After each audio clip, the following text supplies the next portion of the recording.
नमस्कार। आकाशवाणी से विश्व दर्पण के साथ मैं मुनीश शर्मा।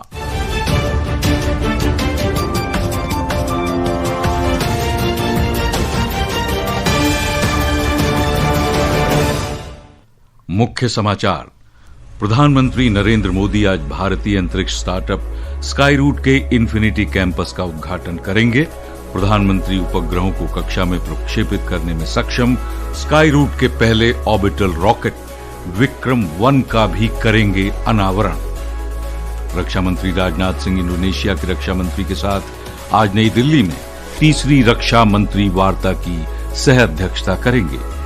भारतीय अंतर्राष्ट्रीय व्यापार मेला 2025 आज नई दिल्ली के भारत मंडपम में होगा संपन्न। हांगकांग की एक बहुमंजिला इमारत में लगी आग से मृतकों की संख्या बढ़कर हुई 44 और भारत करेगा 2030 के राष्ट्रमंडल खेलों की मेजबानी। अहमदाबाद रहेगा आयोजन स्थल। और अब समाचार विस्तार से। प्रधानमंत्री नरेंद्र मोदी आज वीडियो कॉन्फ्रेंसिंग के जरिए भारतीय अंतरिक्ष स्टार्टअप स्काईरूट के इन्फिनिटी कैंपस का उद्घाटन करेंगे। वे स्काईरूट के पहले ऑर्बिटल रॉकेट विक्रम 1 का भी अनावरण करेंगे। इस रॉकेट से उपग्रहों को कक्षा में प्रक्षेपित भी किया जा सकता है। इस अत्याधुनिक परिसर में लगभग 2 लाख वर्ग फुट का कार्यक्षेत्र होगा, जहां बहुप्रक्षेपण यानों के डिजाइन, उनके विकास, एकीकरण और परीक्षण के लिए हर महीने एक ऑर्बिटल रॉकेट बनाया जा सकेगा। स्काईरूट भारत की एक अग्रणी निजी अंतरिक्ष कंपनी है। भारतीय प्रौद्योगिकी संस्थानों के पूर्व छात्र और इसरो के पूर्व वैज्ञानिक पवन चांदना और भरत ढाका इसके संस्थापक उद्यमी हैं। नवंबर 2022 में स्काईरूट ने अपने sub orbital rocket Vikram S का प्रक्षेपण किया था, जिससे वो अंतरिक्ष में रॉकेट प्रक्षेपित करने वाली भारत की पहली निजी कंपनी बन गई थी। रक्षा मंत्री राजनाथ सिंह इंडोनेशिया के रक्षा मंत्री सजा मसोइद्दीन के साथ आज नई दिल्ली में तीसरी भारत इंडोनेशिया रक्षा मंत्री वार्ता की सह अध्यक्षता करेंगे। रक्षा मंत्रालय ने एक बयान में कहा है कि बैठक में क्षेत्रीय सुरक्षा घटनाक्रमों की समीक्षा के अलावा बहुपक्षीय मुद्दों और द्विपक्षीय रक्षा सहयोग को गहरा करने के लिए नई संभावनाओं पर भी बातचीत की जाएगी। श्री सजा मसोइद्दीन भारत की 2 दिन की यात्रा पर कल नई दिल्ली पहुंचे थे। साइप्रस की प्रतिनिधि सभा की अध्यक्ष एनीटा डेमेट्रियू के नेतृत्व में एक संसदीय प्रतिनिधिमंडल ने कल राष्ट्रपति भवन में राष्ट्रपति द्रौपदी मुर्मू से भेंट की। राष्ट्रपति मुर्मू ने कहा कि भारत साइप्रस के साथ साझा रणनीतिक विजन और आपसी सम्मान पर आधारित साझेदारी को महत्व देता है। उन्होंने कहा कि हाल के वर्षों में दोनों देशों के बीच राजनैतिक संपर्क, आर्थिक सहयोग, रक्षा साझेदारी और सांस्कृतिक संबंध भी मजबूत हुए हैं। प्रमुख रक्षा अध्यक्ष जनरल अनिल चौहान ने कल मोरक्को की नौसेना के महानिरीक्षक रियर एडमिरल मोहम्मद ताहिन के साथ द्विपक्षीय बैठक में दोनों देशों के बीच रक्षा सहयोग में निरंतर प्रगति की पुष्टि की। बैठक में रक्षा निर्यात के अवसरों का विस्तार, रक्षा उद्योगों के बीच सहयोग को बढ़ावा देने और संयुक्त एवं बहुपक्षीय अभ्यासों के माध्यम से परिचालन संबंधों में सुधार पर भी गौर किया गया। संयुक्त राष्ट्र सुरक्षा परिषद और महासभा ने संयुक्त राष्ट्र शांति निर्माण संरचना की 2025 की समीक्षा पर 2 प्रस्ताव पारित किए हैं। सुरक्षा परिषद ने कल प्रस्ताव संख्या 2805 को सर्वसम्मति से पारित कर दिया।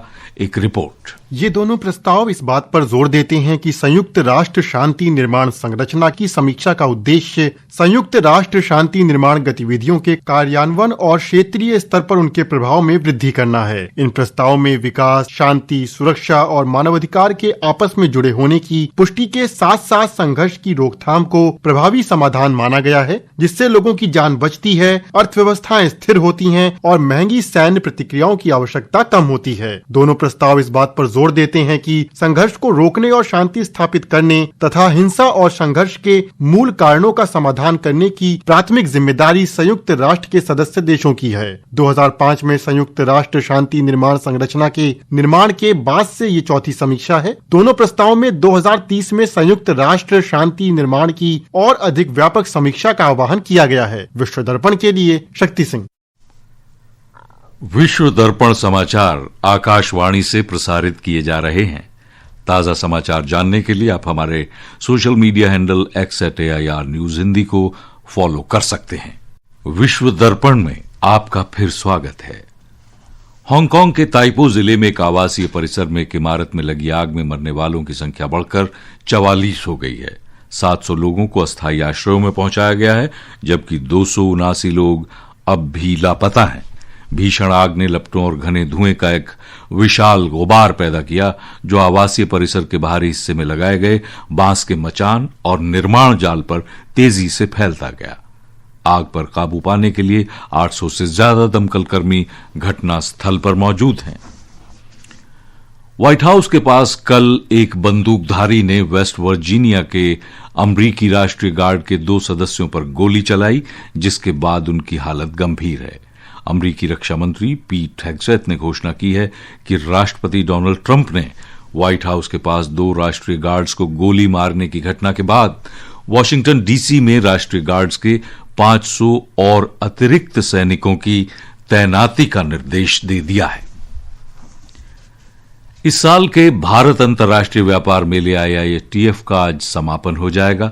इस महीने की 14 तारीख को नई दिल्ली के भारत मंडपम में शुरू हुए 14 दिन के इस विशाल वैश्विक व्यापार मेले में भारत की समृद्ध विविधता को प्रदर्शित किया गया। इस दौरान ग्रामीण विकास मंत्रालय द्वारा आयोजित सरस आजीविका मेले ने ग्रामीण महिलाओं को अपनी कला, कारीगरी और हस्तनिर्मित सपनों को दुनिया के सामने साकार करने का एक मंच प्रदान किया। आकाशवाणी समाचार से एक विशेष बातचीत में गुजरात की गरवा निर्मला ने बिक्री में हुई वृद्धि के लिए प्रधानमंत्री नरेंद्र मोदी का आभार कुछ यूं व्यक्त किया। मैं भुज कच्छ गुजरात से आई हुई हूँ और मैंने अपने मॉडल का जो कपड़ा है वो यहाँ बेचने के लिए आई हूँ। इसमें बहुत सारा प्रॉफिट है, अच्छा लग रहा है यहाँ आके। ये मोदी जी का बहुत ही अच्छा ऑप्शन है जो हम महिलाओं को कमाने का तक देता है। गोवा में भारतीय अंतर्राष्ट्रीय फिल्म महोत्सव के 56वें संस्करण में आज कई प्रमुख गतिविधियां आयोजित होंगी। हमारे संवाददाता ने बताया है कि आज के प्रमुख आकर्षणों में फिल्म अभिनेता आमिर खान की मास्टर क्लास भी है।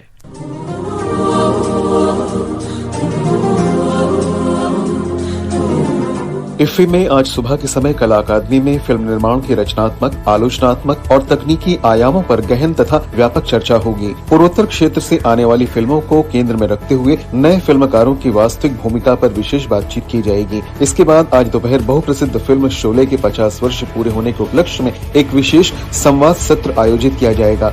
इस सत्र में जाने माने फिल्मकार, निर्माता, निर्देशक रमेश सिप्पी शामिल होंगे। प्रसिद्ध अभिनेता नागार्जुन भी आज एक मास्टर क्लास लेंगे, जिसमें वे 1989 की फिल्म शिवा के 4K फॉर्मेट में रूपांतरित करने के बाद फिर से दर्शकों के सामने लाने पर बातचीत करेंगे। शाम के समय मिस्टर परफेक्शनिस्ट के नाम से प्रसिद्ध आमिर खान कला अकादमी में दर्शकों के सामने होंगे, जिसमें वे सामाजिक मुद्दों को ध्यान में रखकर बनाई जाने वाली फिल्मों पर दर्शकों के प्रश्नों का उत्तर देंगे। इसके अलावा इफ्फी में आज रेड कारपेट पर कई जाने माने फिल्मकारों का आना जाना होगा, तो कई शानदार फिल्मों का प्रदर्शन भी निर्धारित है, जिनमें Claudia, Goa marches on, a poet, शाम और गीतांजलि प्रमुख हैं।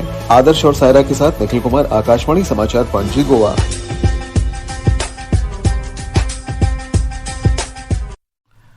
भारत 2030 में राष्ट्रमंडल खेलों की मेजबानी करेगा। ग्लासगो में राष्ट्रमंडल खेल आम सभा में कल भारत के नाम पर मोहर लगा दी गई। 2030 के राष्ट्रमंडल खेल भारत के अहमदाबाद शहर में आयोजित किए जाएंगे।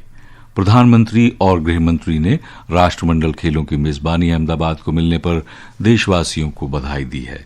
और अंत में सुनिए इस बुलेटिन के मुख्य समाचार एक बार फिर। प्रधानमंत्री नरेंद्र मोदी आज भारतीय अंतरिक्ष स्टार्टअप स्काई रूट के इन्फिनिटी कैंपस का करेंगे उद्घाटन। रक्षा मंत्री राजनाथ सिंह इंडोनेशिया के रक्षा मंत्री के साथ आज नई दिल्ली में तीसरी रक्षा मंत्री वार्ता की सह अध्यक्षता करेंगे। भारतीय अंतर्राष्ट्रीय व्यापार मेला 2025 आज नई दिल्ली के भारत मंडपम में हो जाएगा संपन्न। हांगकांग की एक बहुमंजिला इमारत में लगी आग से मृतकों की संख्या हुई 44 और भारत करेगा 2030 राष्ट्रमंडल खेलों की मेजबानी। अहमदाबाद रहेगा आयोजन स्थल। और इसके साथ ही विश्व दर्पण का यह अंक समाप्त हुआ। नमस्कार।